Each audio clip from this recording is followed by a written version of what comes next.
Here, I'm at one of the locations on Washington Avenue, and I've seen about a handful of voters come through the doors here, roughly about a dozen since we got here about an hour ago. Clerks and election officials around in Michigan are hard at work with Election Day being only 1 week away. With the day being so close, they're encouraging voters who have absentee ballots to no longer mail them in, but instead drop them into one of these. According to the Michigan Retailers Association, the September index survey came in at 61.5.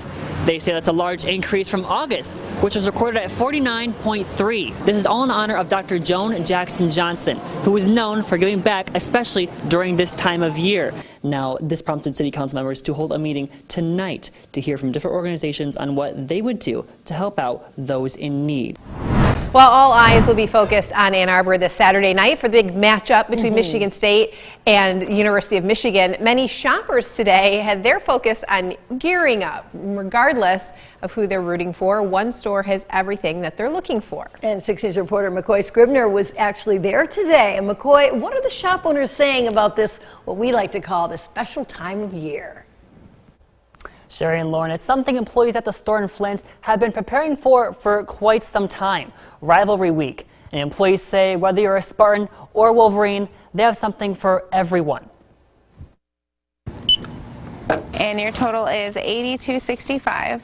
In the state of Michigan, when you enter a sports merchandise store, you'll typically see both MSU and U of M gear intermixed. But here, thank you again. You're welcome. Have a good day. You'll find them both at opposite sides of the store. Chelsea Shoemaker has worked at the Split Mitt for about a year, and her uncle is the owner. Just going with the family business. She says the way the store is split right down the middle draws in hundreds of customers.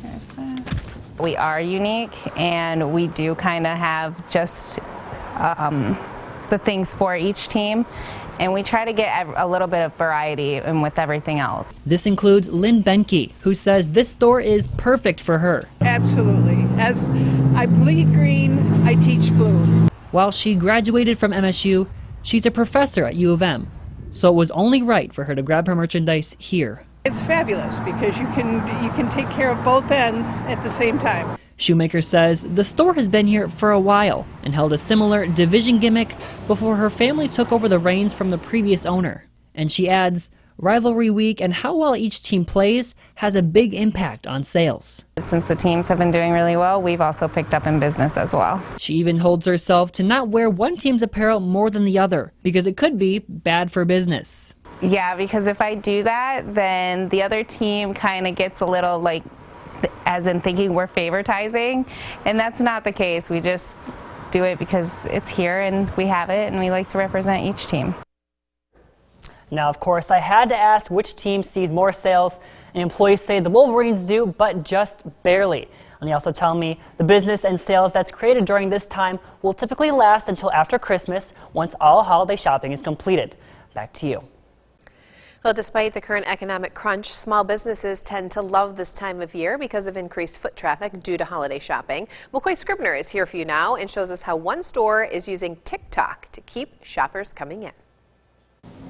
This is Winnie. You saying hi? And this is Alexa Hexel. She loves coming to work though, so. And who wouldn't if you had the chance to make TikToks while you work? Some of the most fun ones that I've done are just like random ones that I haven't put a lot of effort into. Oh yeah, take a number, honey. Hexel runs a store focusing on low-waste products. It's a planet-friendly shop. I saw that there was a gap here in the Lansing area, and it was during the pandemic, and I kind of been thinking about it for a while, but I was like, okay, I have the time and I have the resources right now to do this, so if I don't do this right now, I'm never gonna do it. She wanted to find a way to market to new customers. When we were online, I was really needing to find a way to connect with customers and explain the process and show them, like, this is how we refill your containers, this is how we deliver it. According to TikTok statistics, half of Generation Z users are likely to buy something while on the app, and 81% of users use TikTok to discover new products and brands. And Hexel has taken notice. Her videos get thousands of views, and because of it, she's seeing an increase of sales both online and in store. TikTok was really huge for that, and it kind of just kept going because it's become such a huge marketing tool for small businesses. But for Hexel, using TikTok is more than just about making a sale. It's about making a difference. It's connecting me with more than just my community. It's allowing me to help people even further out. Maybe I'm not selling them a product, but I'm helping them find a resource where they can do what I'm doing here. Here for you in Lansing, Mckoy, Scribner, 6 News. The pandemic took a toll on the job industry, that's for sure, and help wanted signs can be seen all across mid-Michigan. Today, there were several local career fairs aiming to fill open positions. 6 News reporter Mckoy Scribner is here for you now with a look at the turnout for those jobs. 3 job fairs in one day. The first is organized by Dean Transportation. We've had about a dozen applicants come through, and we've already hired a few. The Lansing School District is also looking for help and is hiring for more than just educators. We've got a wide array for all people, all skill sets. And we can't forget about Michigan State's hiring fair, who's aiming to fill positions before the fall. We want to provide excellent service to our students, so the more robust of a team that we have, the better we're able to do that. Officials with MSU tell me they're not just looking for full-time roles, but part-time ones too.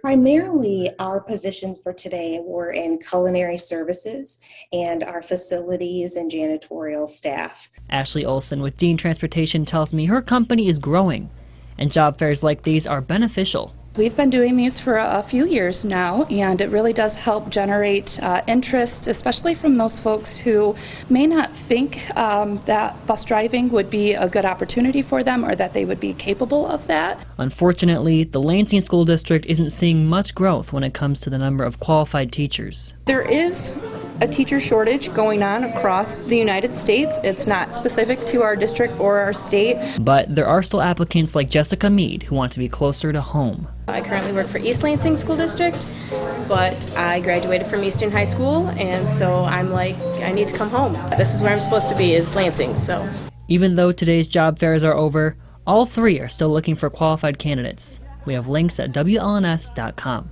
Here for you, Mckoy Scribner, 6 News.